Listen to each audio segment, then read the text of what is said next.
वज़ीर आला सिंध सैयद मुराद अली शाह ने कराची एयरपोर्ट पर इनका इस्तकबाल किया। तुर्किया के नायब सदर पाकिस्तान के 2 रोज़ा दौरे पर पहुंचे हैं।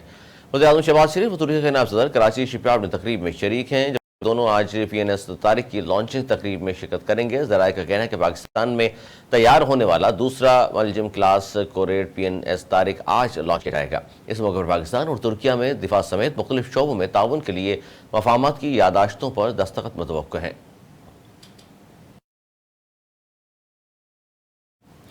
निगरान वज़ीर आज़म के लिए मुस्लिम लीग नून और पीपल्स पार्टी की मरकजी क़यादत की जानिब से मुख्तलिफ नावों पर गौर जारी है। निगरान वज़ीर आज़म के लिए हुकूमत और इत्तेहादी मुशावरत जारी है। मुस्लिम लीग नून के कायद नवाज शरीफ और आसिफ अली जरदारी कई बार मुशावरत कर चुके हैं और रवां हफ्ते हतमी नाम का फैसला कर लिया जाएगा। ज़राए का कहना है कि नवाज शरीफ और आसिफ अली जरदारी की जानिब से नामजद करदा नाम वज़ीर आज़म को पेश किए जाएंगे, जबकि वज़ीर आज़म शहबाज शरीफ और अपोजिशन लीडर राजा रियाज के माबेन मशावरत का इम्कान है।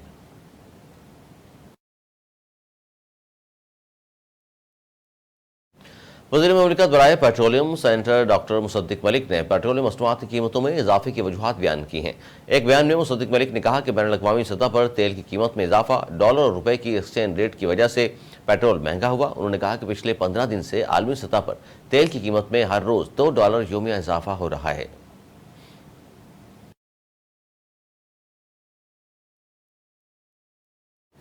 Army chief general Syed Asim Munir से जर्मन फौज के सरबराह लेफ्टिनेंट जनरल अल्फोनास ने मुलाकात की और बाहमी दिलचस्पी के अमूर समेत इलाकाई सलामती की सूरत हाल पर तबादला ख्याल किया। ISPR के मुताबिक army chief general Asim Munir से जर्मन फौज के सरबराह लेफ्टिनेंट जनरल अल्फोनास ने GHQ में मुलाकात की है। ISPR के मुताबिक दोनों रहनुमाओं के दरमियान मुलाकात में बाहमी दिलचस्पी के अमूर, इलाकाई सलामती की सूरत हाल और दिफाई ताउन पर तबादला ख्याल किया गया।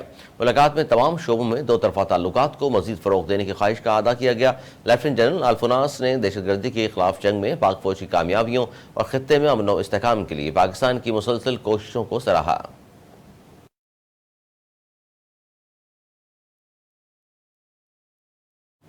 बलूचिस्तान में मानसून बारिशों से हलाकतों का सिलसिला जारी है। सूबे में बारिशों के बायस होने वाले हादसात में जहां बाक अफराद की तादाद 14 हो गई है। बलूचिस्तान में मानसून बारिशों से होने वाले नुकसान के हवाले से महकमा PDMA की रिपोर्ट के मुताबिक लोरलई में 2 बच्चों के सैलाबी रेले में बह जाने के बाद बलूचिस्तान में मानसून बारिशों से हलाकतों की तादाद 14 हो गई है। PDMA की रिपोर्ट के मुताबिक लोरलई में 3, ज़ोब और नसीराबाद में 2 अफराद हलाक हुए। आरवान, किला सैफुल्ला, खुदजार, डेरा बुगटी, बशीन कीच और झलमक्सी में बारिशों के बायस एक हलाकत हुई। बारिशों से सूबे में 14 अफराद जख्मी भी हुए। रिपोर्ट में बताया गया है कि बारिशों से सूबे में 332 मकानात मुकम्मल और 334 जुज़वी तौर पर तबाह हुए। इसके अलावा सूबे में 8 किलोमीटर रोड बह गया, जबकि 320 सोलर प्लेट्स को नुकसान पहुंचा।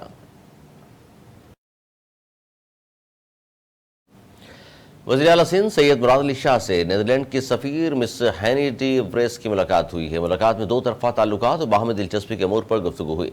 नीदरलैंड की सफ़ीर ने कहा कि माहीगीरी और वाटर मैनेजमेंट में नीदरलैंड के पास टेक्नोलॉजी है। मौसमियाती तब्दीली के मसाइल पर भी नीदरलैंड सिंध हुकूमत के साथ काम करना चाहती है। वज़ीर आला सिंध मुराद अली शाह ने कहा कि नीदरलैंड के सरमाकारों के लिए सिंध में फिशरीज और वाटर सेक्टर में मौके मौजूद हैं। महकमा आबपाशी सिंध नीदरलैंड के साथ राब्ता करेगी। नीदरलैंड के सफ़ीर ने कहा कि नीदरलैंड के पानी के माहिरीन सितंबर में आएंगे। नीदरलैंड के पानी के माहिरीन सूबे में सैलाब के मसाइल पर सिंध हुकूमत के साथ काम करेंगे। वज़ीर आला सिंध ने नीदरलैंड के पानी के माहिरीन का इजलास महकमा आबपाशी से तय करवा दिया। कहा सिंध हुकूमत ने थर और कोहस्तान के इलाकों में छोटे डैम बनाने हैं। ये डैम बारिश के पानी से भरे हैं। छोटे डैम का पानी ज़राअत और मवेशियों को पीने के लिए इस्तेमाल होता है। नीदरलैंड और सिंध हुकूमत का पोल्ट्री की सनत की तरक्की के लिए मिलकर काम करने पर भी इत्तफाक। खाना काबा को गुस्ल दिया गया है। खाना काबा को गुस्ल देने का अमल और तकरीब कई घंटे जारी रही। अरब मीडिया के मुताबिक गुस्ल काबा में 20 लीटर आब जमजम और अर्क गुलाब इस्तेमाल किया गया और इस मौके पर बैतुल्लाह की अंदरूनी दीवारों और फर्श को साफ किया गया। गुस्ल के बाद खाना काबा को खालिस ऊद, अर्क गुलाब, बखूर की खुशबुओं से मुअत्तर किया गया। गुस्ल काबा की तकरीब के दौरान कलीद बरदार शेख डॉक्टर सालेह अल ज़ैन ने खाना काबा का दरवाज़ा खोला और मक्का मुकर्रमा के नायब गवर्नर शहजादा बदर बिन सुल्तान ने खाना काबा के अंदरूनी हिस्से को गुस्ल दिया। अरब मीडिया के मुताबिक गुस्ल काबा की तकरीब सरबराह और आला सुल हक्काम शरीक हुए। गुस्ल काबा की तकरीब में आइमा कराम, हरमैन शरीफैन, निज़ामी उमूर के हक्काम भी शरीक हुए। मकामी मीडिया के मुताबिक इस तकरीब के हवाले से सिक्योरिटी के सख्त इंतजाम किए गए थे। खाना काबा को हर नए हिजरी साल की 15 तारीख को गुस्ल दिया जाता है।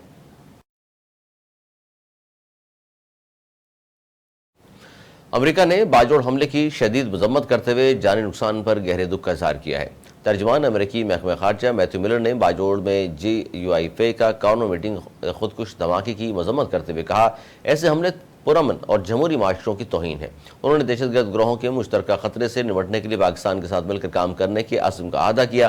ایک سوال پر ترجمان امریکی محکمہ خارجہ نے کہا کہ دو طرفہ تجارت اور سرمایہ کاری مستحکم بنانے کے لیے پاکستان سے رابطے جاری رکھیں گے۔ اس کے علاوہ میتھیو ملر نے کہا کہ ہم نے طالبان پر واضح کیا ہے کہ افغانستان دہشت گردی کے اڈے کے طور پر استعمال نہ ہو۔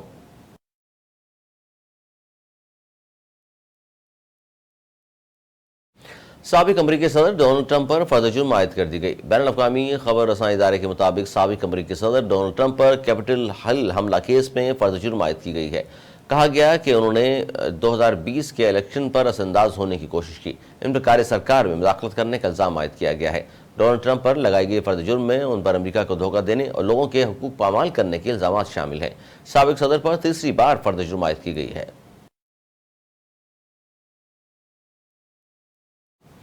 قومی hockey team Asian hockey champions trophy میں شرکت کے لیے بھارت کے شہر چنئی پہنچ گئی۔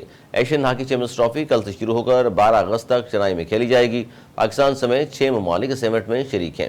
پاکستان ایونٹ میں اپنا پہلا میچ ملیشیا سے 3 اگست، دوسرا میچ 4 اگست کو کوریا، تیسرا میچ 6 اگست کو جاپان، چوتھا میچ 7 اگست کو چین، جبکہ 5ویں میچ میں 9 اگست کو روایتی حریف بھارت کے ساتھ کھیلے گا۔ ایشین ہاکی چیمپئنز ٹرافی کا فائنل 12 اگست کو کھیلا جائے گا۔